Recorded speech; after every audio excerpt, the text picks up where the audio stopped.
ఎన్నోళ్ళైనా మీరు చాలా అనుభవంతో అంటే మీ యూట్యూబ్లోనే మేము చూస్తుంటాం. నేనే కాదు మా వాడు అందరూ కూడా చూస్తుంటారు. హాయ్ ఎవ్రీవన్, నా పేరు Nanda and welcome to my channel Nanda's journey. ఈ రోజు మనం జ్వాలాముఖి శక్తిపీఠం సందర్శిద్దాం. ఈ వీడియోలో జ్వాలాముఖి ఆలయం ఎక్కడ ఉంది, మన తెలుగు రాష్ట్రాల నుంచి జ్వాలాముఖి ఆలయం ఎలా చేరుకోవాలి, జ్వాలాముఖి ఆలయ సమీపంలో ఎక్కడ స్టే చేయాలి, జ్వాలాముఖి ఆలయం యొక్క చరిత్ర మరియు విశిష్టత ఏంటి, జ్వాలాముఖి ఆలయానికి మొఘల్ చక్రవర్తి అక్బర్కి సంబంధం ఏంటి, ఈ ట్రిప్కి కావలసిన బడ్జెట్ ఎంత, ఈ విషయాలన్నీ డీటెయిల్డ్గా 1 by 1 తెలుసుకుందాం రండి. నేను వైష్ణోదేవి ఆలయం దర్శించి కాట్రా నుంచి జ్వాలాముఖి ఆలయానికి వెళ్తున్నాను. జ్వాలాముఖి ఆలయం హిమాచల్ ప్రదేశ్లోని కాంగ్రా సమీపంలో ఉంది. డైరెక్ట్ బసెస్ లేవు. కాట్రా నుంచి జమ్మూ వెళ్ళి, జమ్మూ నుంచి పఠాన్కోట్ వెళ్ళి, పఠాన్కోట్ నుంచి కాంగ్రా వెళ్ళి, కాంగ్రా నుంచి జ్వాలాముఖి వెళ్తాను. మీరు వైష్ణోదేవి ఆలయం దర్శించి జ్వాలాముఖి ఆలయానికి వెళ్ళాలనుకుంటే కాట్రా నుంచి పఠాన్కోట్కి ప్రైవేట్ ట్రావెల్స్ అందుబాటులో ఉన్నాయి. వాటిని ఆన్లైన్ బుకింగ్ సైట్లలో కూడా బుక్ చేసుకోవచ్చు. కాట్రా నుంచి పఠాన్కోట్ 160 కిలోమీటర్లు ఉంటుంది. పఠాన్కోట్ నుంచి కాంగ్రా 85 కిలోమీటర్లు ఉంటుంది. కాంగ్రా నుంచి జ్వాలాముఖి 35 కిలోమీటర్లు ఉంటుంది. పఠాన్కోట్ నుంచి కాంగ్రాకి హిమాచల్ ఆర్టీసీ బసెస్ లభిస్తాయి. కాంగ్రా నుంచి జ్వాలాముఖి చేరుకోవడానికి నెంబర్ ఆఫ్ బసెస్ ఉన్నాయి. బెస్ట్ ఆప్షన్ ఏంటంటే పఠాన్కోట్ నుంచి జ్వాలాముఖి క్యాబ్ బుక్ చేసుకోండి. లేదు మేము బడ్జెట్లో వెళ్తాం అనుకుంటే పఠాన్కోట్ నుంచి కాంగ్రా నుంచి జ్వాలాముఖి బసెస్లో వెళ్ళొచ్చు. పఠాన్కోట్ నుంచి కాంగ్రా వెళ్లే మార్గంలో మంచుతో నిండిన హిమాలయ పర్వతాలు కనిపించాయి.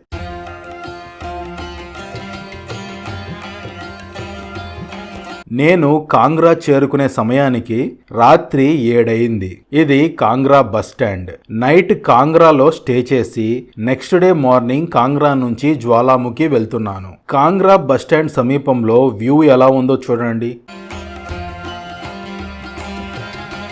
కాంగ్రా నుంచి జ్వాలాముఖి 35 కిలోమీటర్లు ఉంటుంది. రెగ్యులర్గా బస్సెస్ లభిస్తాయి. ప్రస్తుతం ఇక్కడ డబుల్ రోడ్స్ నిర్మిస్తున్నారు. రోడ్డు కన్స్ట్రక్షన్లో ఉండటం వల్ల చాలా ట్రాఫిక్ జామ్ జరుగుతుంది. బస్సెస్ చాలా స్లోగా వెళ్తున్నాయి. ఇప్పుడు మనం మన తెలుగు రాష్ట్రాల నుంచి జ్వాలాముఖి ఆలయం ఎలా చేరుకోవాలో చూద్దాం.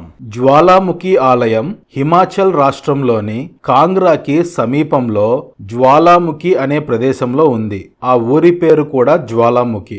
మన తెలుగు రాష్ట్రాల నుంచి జ్వాలాముఖికి డైరెక్ట్ కనెక్టివిటీ లేదు. జ్వాలాముఖిలో రైల్వే స్టేషన్ కూడా లేదు. Jwalamukhi nearest railway station Amb Andaura railway station. Amb Andaura railway station నుంచి జ్వాలాముఖి 40 కిలోమీటర్లు ఉంటుంది. ముందుగా మనం ఢిల్లీ చేరుకోవాలి. అది ట్రైన్లో అయినా లేదా ఫ్లైట్లో అయినా. ఢిల్లీ నుంచి ట్రైన్లో అంబ్ అందురా రైల్వే స్టేషన్ చేరుకోవాలి. ఢిల్లీ నుంచి అంబ్ అందురా రైల్వే స్టేషన్ 390 కిలోమీటర్లు ఉంటుంది. ఢిల్లీ నుంచి అంబ్ అందురాకి ఉన్న ట్రైన్ డీటెయిల్స్ డిస్క్రిప్షన్లో ఇస్తాను, చెక్ చేయండి. అంబ్ అందురా రైల్వే స్టేషన్ నుంచి బయటికి వస్తే ఆటోస్ లభిస్తాయి. ఆటోలో బస్టాండ్ చేరుకొని బస్టాండ్ నుంచి బస్సులో జ్వాలాముఖి చేరుకోవచ్చు.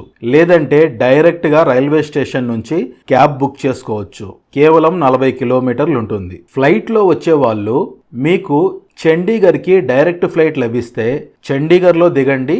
చండీగఢ్ నుంచి జ్వాలాముఖికి డైరెక్ట్ బస్సెస్ లభిస్తాయి. ఆ బస్సెస్ని మనం ఆన్లైన్ బుకింగ్ సైట్లలో కూడా బుక్ చేసుకోవచ్చు. కాంగ్రా నుంచి 1.5 గంట జర్నీ చేశాక జ్వాలాముఖి చేరుకున్నా. ఇదే జ్వాలాముఖి బస్ స్టాండ్. ఈ జ్వాలాముఖి బస్ స్టాండ్కి ఎగ్జాక్ట్ ఆపోజిట్లో జ్వాలాముఖి ఆలయానికి వెళ్లే ఎంట్రన్స్ ఉంటుంది. ఇది జ్వాలాముఖి ఆలయ ఎంట్రన్స్. ఈ మార్గంలో ఒక 1/2 కిలోమీటర్ నడుచుకుంటూ వెళ్తే ఆలయం చేరుకుంటాం. ఎలా ఉంటుందో తర్వాత చూపిస్తాను. నేను ఆలయానికి మరియు బస్టాండ్కి సమీపంలో రూమ్ తీసుకున్నాను.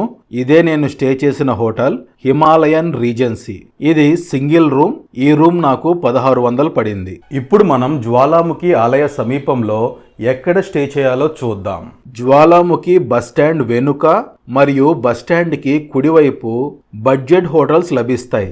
600 నుంచి 1000 రూపాయల్లో హోటల్స్ లభిస్తాయి. కాకపోతే ఇవి చాలా పురాతన లాడ్జెస్. రూమ్ బాత్రూమ్ చెక్ చేసుకొని తీసుకోవాలి. ఆ బస్ స్టాండ్లో చాలా మంది రూమ్ చూపిస్తామని అడుగుతూ ఉంటారు. వాళ్ళతో వెళ్ళి 4-5 రూమ్స్ చెక్ చేసుకొని తీసుకోవచ్చు, లేదంటే డైరెక్ట్గా మీరే చెక్ చేసుకొని తీసుకోవచ్చు. కొంచెం మనకి మీడియం రేంజ్ హోటల్స్ అంటే 1500 నుంచి 3000 మధ్యలో ఉండే హోటల్స్. ఈ ఆలయ ఎంట్రన్స్ కి కుడివైపు కొంచెం ముందుకు వెళ్తే హిమాచల్ టూరిజం వారి హోటల్ జ్వాలాజీ ఉంది. ఇందులో రెస్టారెంట్ కూడా ఉంది. మనం వేరే హోటల్లో స్టే చేసినా ఈ రెస్టారెంట్ లో లంచ్ డిన్నర్ చేయొచ్చు. ఇక్కడ నుంచి ఇంకొంచెం ముందుకు వెళితే కొన్ని ప్రైవేట్ హోటల్స్ ఉన్నాయి. అదే విధంగా ఈ ఎంట్రన్స్ నుంచి ఆలయానికి వెళ్లే మార్గంలో కూడా 1-2 హోటల్స్ ఉన్నాయి. కానీ అవి ఎలా ఉంటాయో తెలియదు. ఇప్పుడు మనం జ్వాలాముఖి ఆలయం యొక్క చరిత్ర మరియు విశిష్టత తెలుసుకుందాం. అదేవిధంగా జ్వాలాముఖి ఆలయానికి మొఘల్ చక్రవర్తి అక్బర్కి సంబంధం ఏంటో కూడా తెలుసుకుందాం. నేను సాయంత్రం 4 గంటలకి ఆలయానికి వెళ్తున్నాను. ఇది జ్వాలాముఖి ఆలయ ఎంట్రన్స్. రండి, ఆలయ చరిత్ర తెలుసుకుంటూ నడుచుకుంటూ ఆలయం చేరుకుందాం. ఇక్కడ నుంచి ఆలయం చేరుకోవడానికి 1/2 కిలోమీటర్ కంటే కొంచెం ఎక్కువ నడవాల్సి ఉంటుంది. ఒక 600 మీటర్లు అనుకోవచ్చు. సగం దూరం నార్మల్గా ఉంటుంది, సగం దూరం అలా కొంచెం పైకి ఎక్కినట్టుగా ఉంటుంది. చివర్లో ఒక 50 మెట్లు ఎక్కాల్సి ఉంటుంది. ఇలా ఈ మార్గం 2 వైపులా షాప్స్, రెస్టారెంట్స్ ఉన్నాయి. చాలా మంది అష్టాదశ శక్తిపీఠాల్లో ఆదిశంకరాచార్యులు చెప్పిన శ్లోకంలో లంకాయాం శాంకరీదేవి, కామాక్షి కంచికాపురే, ప్రద్యుమ్నే శృంఖలాదేవి, చాముండా క్రౌంచపట్టనే, ఈ అష్టాదశ శక్తిపీఠ శ్లోకంలో 18 శక్తిపీఠాల గురించి చెప్పబడి ఉంది. అందులో జ్వాలాయాం వైష్ణవీదేవి అని ఉంటుంది. ఆ వైష్ణవీదేవి జమ్మూలోని కాట్రా సమీపంలో ఉన్న వైష్ణవీదేవి ఆలయమని కొంతమంది అనుకుంటారు. కానీ ఆ జ్వాలాయాం వైష్ణవీదేవి ఈ జ్వాలాముఖి ఆలయం. ఇక స్థల పురాణం విషయానికి వస్తే ఆల్రెడీ మనం చాలా శక్తిపీఠ వీడియోల్లో చెప్పుకున్నాం. దక్ష ప్రజాపతి యజ్ఞం చేస్తూ పరమేశ్వరుణ్ణి పిలవడు. దక్ష ప్రజాపతి కుమార్తె అయిన సతీదేవి దక్షుడు నిర్వహించిన యజ్ఞానికి వెళ్లి తండ్రిచే అవమానితురాలై అగ్నిలో దూకి ఆత్మార్పణ చేసుకుంది. సతీదేవి మృత శరీరాన్ని శివుడు భుజాన వేసుకుని విలయ తాండవం చేయగా సంభవించిన ప్రళయాన్ని ఆపి మహాదేవుణ్ణి యథాస్థితికి తీసుకువచ్చే ప్రయత్నంలో శ్రీ మహావిష్ణువు తన సుదర్శన చక్రంతో సతీదేవి శరీరాన్ని ఖండించడంతో ఆ శరీర భాగాలు పడిన ప్రదేశాలన్నీ శక్తి పీఠాలుగా వెలియగా అందులో అమ్మవారి నాలుక ఈ ప్రదేశంలో పడిందని చెబుతారు.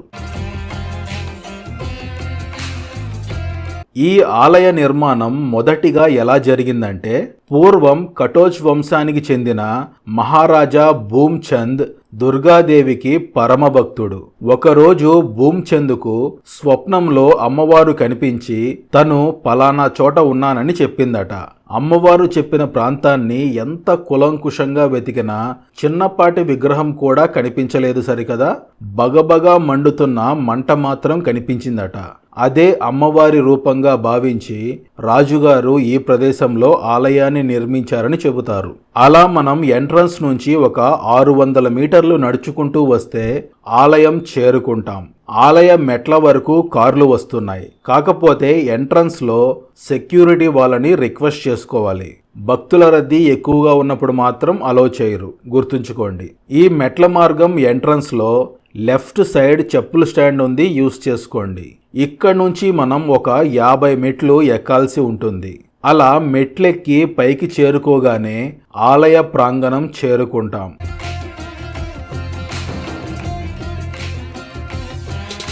ఈ ఆలయం ఉన్న ప్రదేశం ఎంత అద్భుతంగా ఉందో చూడండి.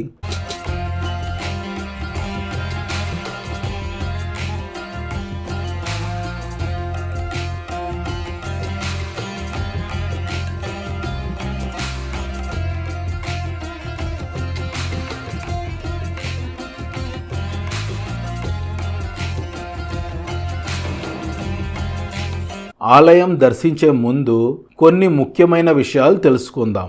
జ్వాలాముఖి ఆలయం దౌలధర్ పర్వతాల దిగువన సిమ్లా ధర్మశాల మార్గంలో ఉంది. జ్వాలాముఖి క్షేత్రంలో అమ్మవారి నాలుక పడిందట. అందుకే ఇక్కడ అమ్మవారు నాలుక చాస్తున్నట్లుగా నిరంతరం ఒక జ్వాల వెలుగుతూ ఉంటుంది. ఈ ఆలయానికి మరో స్థల పురాణం కూడా ఉంది. అదేంటంటే, ఒకసారి రాక్షసులు హిమాలయాలను ఆక్రమించి దేవతలను బాధించసాగారు. దేవతలంతా శ్రీ మహావిష్ణువుకు మొరపెట్టుకోగా విష్ణువు దేవతలందరినీ కలిసి రాక్షసుల పీడ వదిలించడానికై ఈ ప్రాంతానికి వచ్చాడు. దేవతలందరూ వారి వారి శక్తులను ఈ కొండపై ప్రసరింపచేశారు. అందరి శక్తులు ఏకమై ఒక జ్వాల ఏర్పడింది. అందులో నుంచి ఒక బాలిక జన్మించింది. ఆమె జ్వాలాముఖి. అనాదిగా విడవకుండా వెలుగుతున్న ఈ మంట వెనుక కారణమేంటో ఎవ్వరికీ అంతుపట్టదు. దీని వెనుక ఏదో కుట్ర దాగుందని అనుమానించిన మొఘల్ చక్రవర్తి అక్బర్ ఈ మంటల మీద లోహాన్ని కప్పడం ద్వారా నిప్పుని ఆర్పే ప్రయత్నం చేశారట. ఆ జ్యోతి ఆరకపోవడంతో ఈ ప్రదేశం మొత్తం కొన్ని నెలలు నీటితో నింపారు. కానీ ఆ ప్రయత్నాలన్నీ వృధావడంతో జ్వాలాముఖి అమ్మవారి మహిమను తెలుసుకొని అమ్మవారికి క్షమాపణ చెప్పి బంగారు గొడుగుని బహూకరించి వెనుతిరిగాడట. ఇప్పటికీ మనం మ్యూజియంలో అక్బర్ జ్వాలని ఆపడానికి ఉపయోగించిన లోహాన్ని చూడొచ్చు. తర్వాత చూపిస్తాను. 18వ శతాబ్దంలో మహారాజా రంజిత్ సింగ్ అమ్మవారికి పాలరాతితో ఆలయం నిర్మించి ఆలయానికి బంగారు తొడుగు చేయించారు. మనం మెట్లెక్కి ఈ ఆలయ ప్రాంగణం చేరుకోగానే ఇలా ఎడమవైపు తిరిగి కొంచెం ముందుకు వెళితే ఎదురుగా బంగారు తొడుగు ఉన్న ఆలయమే జ్వాలాముఖి ఆలయం. ఇలా మనం క్యూ లైన్లో వెళ్ళాలి. రండి వెళ్దాం.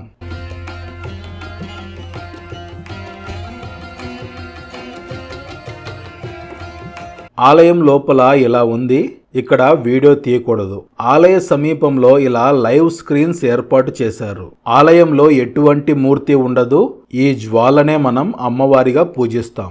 జ్వాలాముఖి శక్తిపీఠం దర్శించుకోండి. ఆ జ్యోతి ముందు శ్రీయంత్రం ఉంటుంది. ఆ శ్రీయంత్రానికి పూజలు చేస్తారు. నా దర్శనం పూర్తయింది. మనం దర్శనం చేసుకొని ఇలా బయటికి వస్తాం.